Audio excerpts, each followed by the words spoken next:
এগরায় রামনবমী মিছিলকে কেন্দ্র করে রণক্ষেত্র।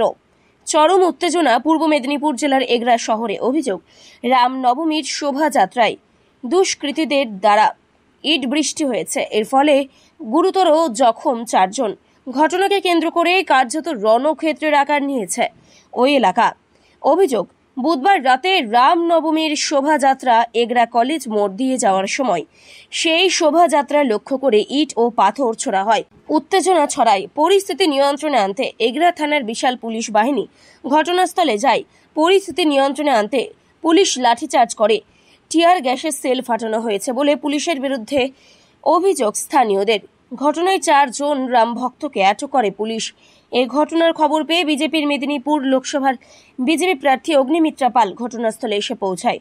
এগরা থানার পুলিশের সাথে দেখা করতে গেলে পুলিশের তরফে বাধা দেওয়া হয় বলে অভিযোগ। পুলিশের সঙ্গে বাগবিতণ্ডায় জড়িয়ে পড়ে অগ্নিমিত্রা পাল। তারা আক্রমণ করে,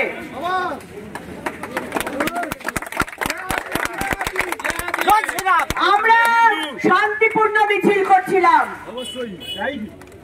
কিন্তু এখানকার জিহাদিরা তারা পাথর ফেলে, বোম ফেলে, ট্রান্সফরমার জ্বালিয়ে দেয়।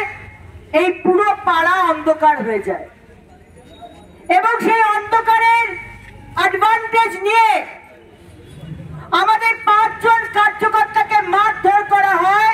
তারা আজকে খুব সিরিয়াস অবস্থায় আপনাদের এই সরকারি হাসপাতালে ভর্তি রয়েছে।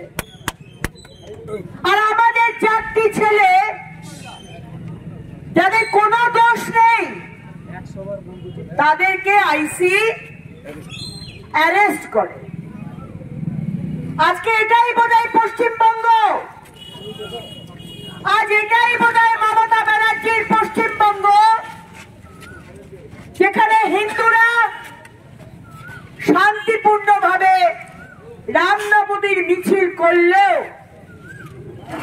জিহাদিরা সেখানে আক্রমণ করার পরেও জিহাদিদের অ্যারেস্ট করা হয় না, হিন্দু ভাইদের অ্যারেস্ট করা হয়। তাই আপনারা জানেন যে গতকাল সারা রাত আমরা রাস্তায় বসে আছি, সারাটা রাত 11টা, 12টা, 1টা, 2টো, 3টে, 4টে, সূর্যোদয় হয়ে গেল, আরেকটি দিন চলে এলো, কিন্তু এখনো আমাদের ওই 4 জন ভাইকে রিলিজ করা হয়নি। আমাদের দাবি ছিল আমাদের 4 ভাইকে ছেড়ে দিতে হবে এবং সিসিটিভি ক্যামেরা দেখে যারা যারা এই আক্রমণ করেছে সে যেই হোক না কেন তাকে অ্যারেস্ট করতে হবে।